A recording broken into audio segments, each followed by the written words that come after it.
Well, hello, everyone. We are back with finishing up some of our college playoff picks for this week. There's like 3 games left, 2 this week, and then we'll find out who goes to the national championship. For the first round, or the semifinal round, we went, or the quarterfinal round, excuse me. I went 2-2, and Mike went 3-1. I think I'm either one behind you or right even with you. I can't recall. We should be even because I did the same the week before. Yeah, perfect. All right, catching up. We're catching up. We're tied. It's coming down to the finale.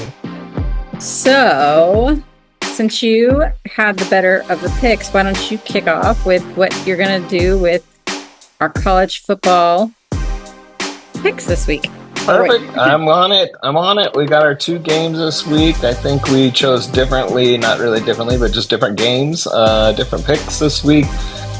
So I think what I said before we jumped on the air, I mean, that's a really tough game. Obviously, it's basically -1 for Notre Dame versus Penn State.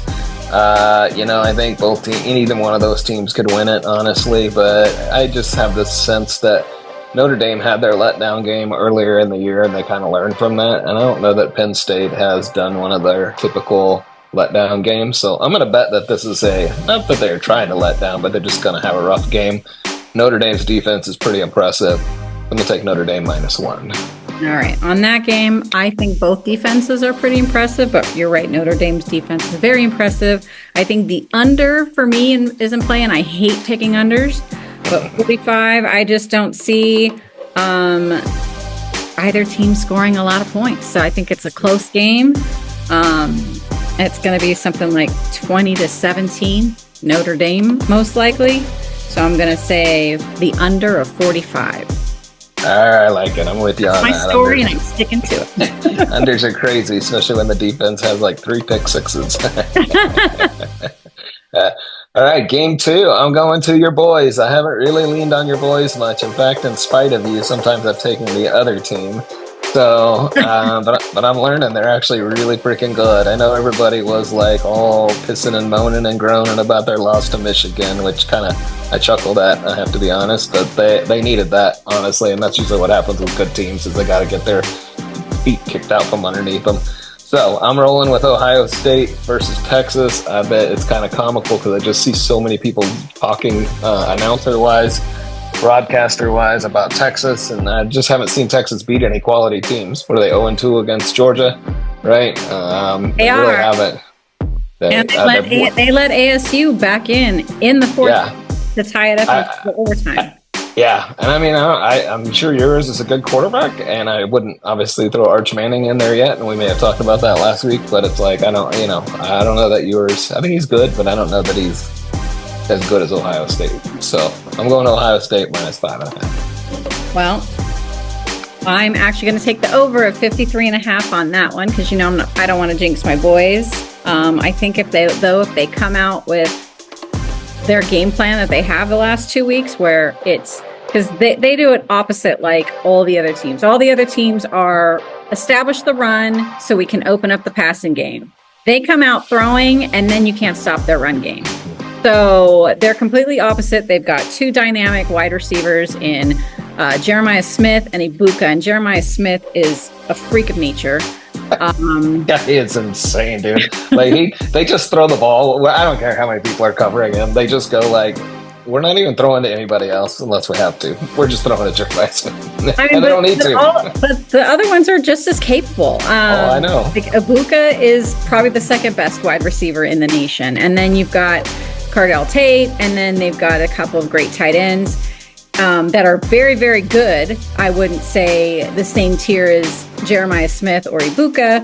And then when you get those guys going, you cannot stop the 1-2 punch of Judkins and Henderson. So like Henderson, he can break it off. Like 66-yard touchdown last week. 72 the week before, something ridiculous where he touches the ball and he's literally a trip away of running all the way. Yeah, I think the only thing that stops Ohio State in this entire thing, honestly, is themselves. Yeah. I think so if they come out with the game plan that they did against Michigan, because right now this is This is the team that everyone expected at the beginning of the year to come out throwing. They score quickly, and then they smother you, and then their defense is actually the best red zone defense in college football right now. So they just obliterated Oregon. I mean, they did. That guy was running for his life every single time he dropped 9 times. 9 times they sacked. I didn't even know what hit him. Not They even. were in the backfield before he even set his feet to try to throw.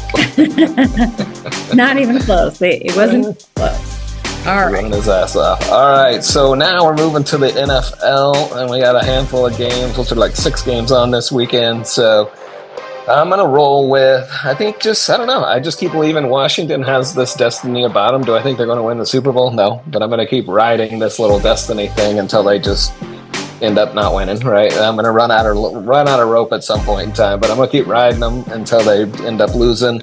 Bucks are good, but Bucks always play crappy in the first quarter and half. They always play to the level of their team. They always are close games. I think Washington is getting 3 points. I'll take that. I'm going to take Washington. Yeah. So my first one is going to be the Chargers at the Texans. I know at the beginning of the season, I was high on the Texans. They have had so many injuries over the last few weeks, and they've lost their star receiver again to a gruesome leg break. So I'm going to take the Chargers -3. It's got to hurt. It's got to hurt you a little bit.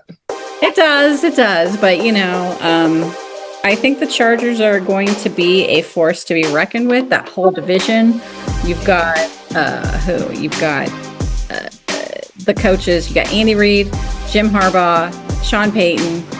And then who knows what the Raiders will do. They just fired their other coach. So. Like their fifth coach in 8 years or something. They actually tried to get, they said they were interested in talking to Bill Belichick. But Belichick is with North Carolina, and the report as of today, he is sticking with college football. So we'll see. Imagine so. He actually does.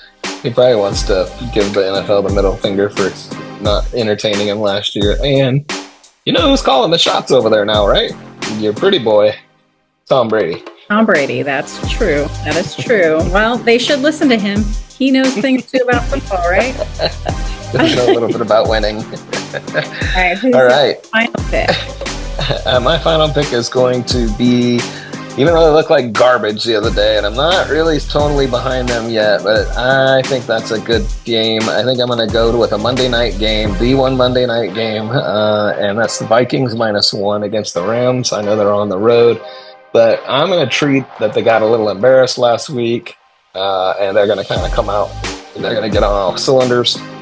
I still don't know that I trust Sam Darnold, even though he's had an amazing year, so we'll see. We'll see if he can stand up to the pressure of the moment, because he really hadn't had that yet, being with the Jets and everybody else that he's been with. So this will be a pretty high pressure game for him. So we'll see.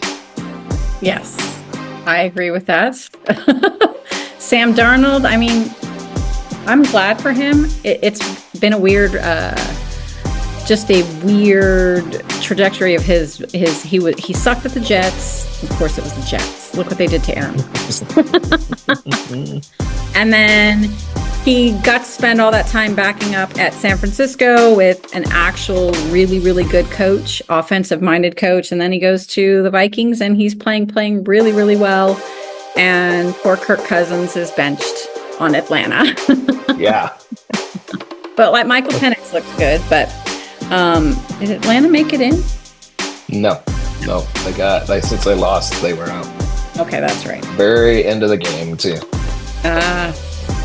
So my next pick, I was toying between Steeler-Raven game or the Broncos and the Bills game. I am going to go, I guess I'll give my bonus pick on one of those. So I'm going to go Steelers +10, only because this will be the third time they're meeting. I don't think that they cover 3 times in a row.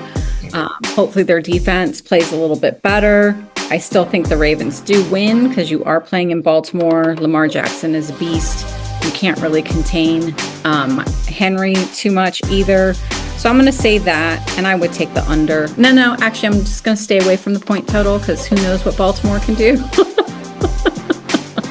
Yeah, you don't want to ride 2 unders in your 4 picks. No more. No, oh, that's right. I don't want to write it. So, yes, I'm going to do the Steelers plus 10. I just don't think that they'll lose by 14 twice or more than 14 twice. So, yeah, and Tomlin's been amazing against being the underdog. However, not as strong this year, I think, as what he's been in the past covering when he's an underdog. But he's due. Let me put it that way. And if there's going to be a coach that's going to have his team ready, it's going to be that guy. And I think they go back and forth between Fields and Russell Wilson. Honestly, I think Wilson, he shows flashes of the old Russell Wilson, but then he also shows that he's not the same dude. So would love for Fields to, and it's probably the best situation for Justin Fields to sit behind someone and learn. Gain some confidence back that, that Chicago sucks the life out of everyone. Look what they're doing to poor Caleb Williams. That guy is losing his confidence left and right, and that's huge.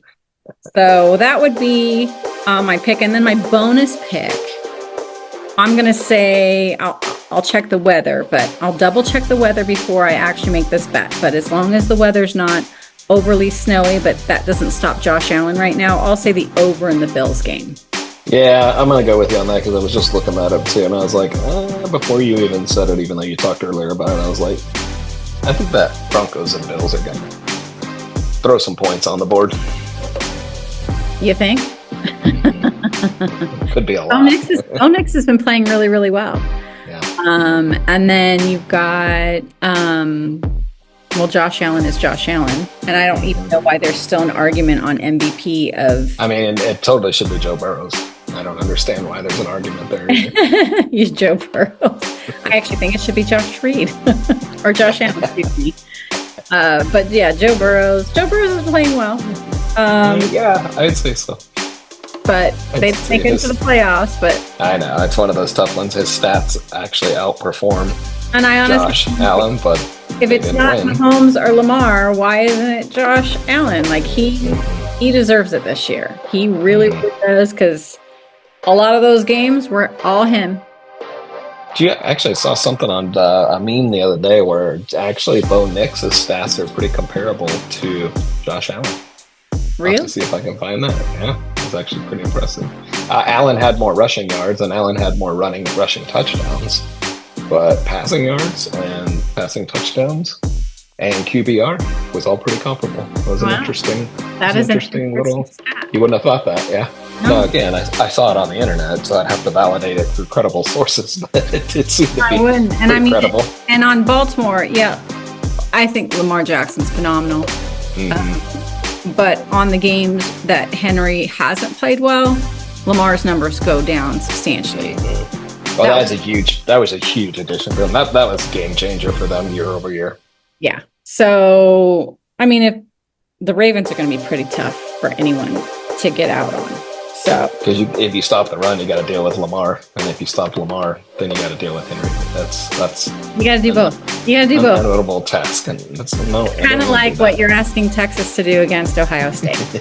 Exactly. Like Ohio State's defense is solid and can most likely contain whoever they play, but you're asking whoever they play to contain 4 superstars that they've got. So, I mean. You can put pressure on the quarterback, you got a chance, but I mean, look at what ASU did. I mean, how many points did they put up? They get like 20 or something. It was all Scatterboo. They couldn't stop Scatterboo. Nobody could, though. His name is Scatterboo, and they couldn't stop him. They stopped him for 3 quarters, and then they couldn't stop him in the 4th quarter. And it was just, I'm like, so imagine, but they had all the resources to stop one guy, and now they have to stop 4. So it just depends on Ohio State's offensive line, which everyone's concerned about because they lost 3 of their All-Americans earlier this season, but they've been playing.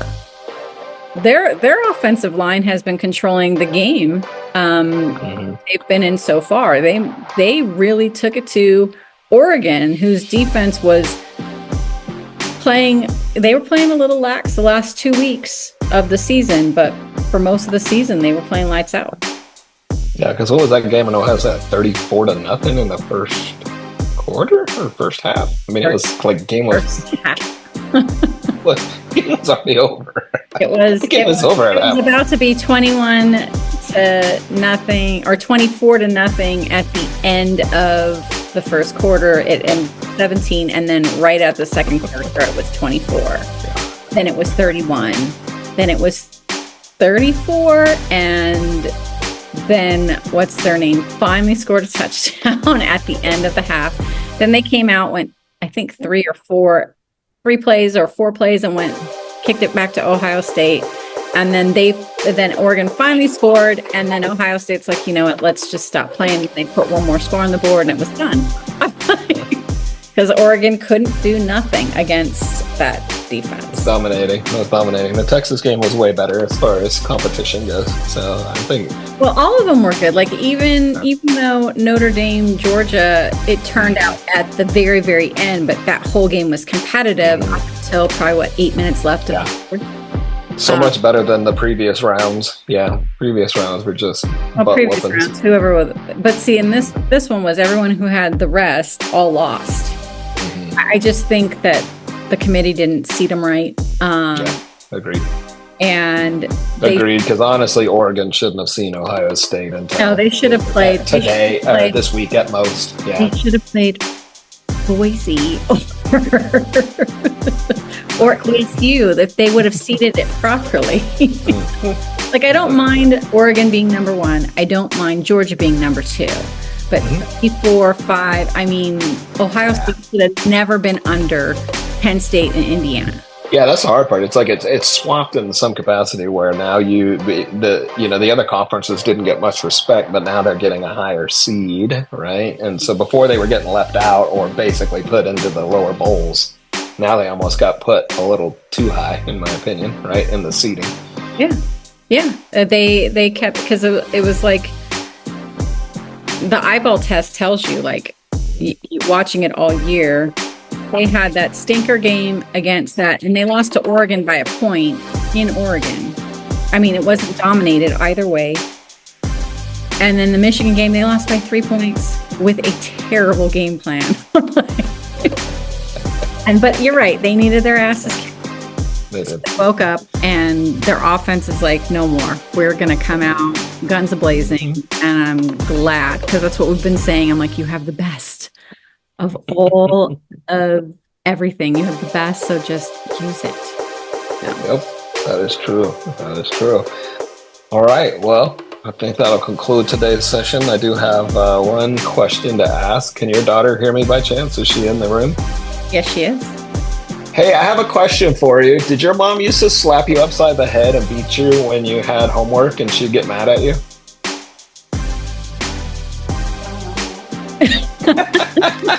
She's like, I don't know how to answer that. She said, yeah, sure. I just had to verify your statements were true because I don't see you being that mean. So. No, I'm not. I'm seriously not a teacher for a reason, because I don't have patience for it. Like, you don't understand? What? Like, I gotta go because I can't take this. I would get so mad too. I'm like, how do you not understand this? 2 + 2 is 4. Add one more number to that. What is that? 6? No, it's 5, motherfuckers. I don't know if you're playing me for a fool, but it's working because I'm getting mad. Anyway, so. All right, well, on to the games. When's the first game? That's Saturday? Tomorrow is NFL, yeah. Saturday, NFL tomorrow for it's Penn State and tomorrow. Can't say I knew that. Can't say that I knew that. And then Friday is Ohio State. So they each get like 8 days until the next one. Okay.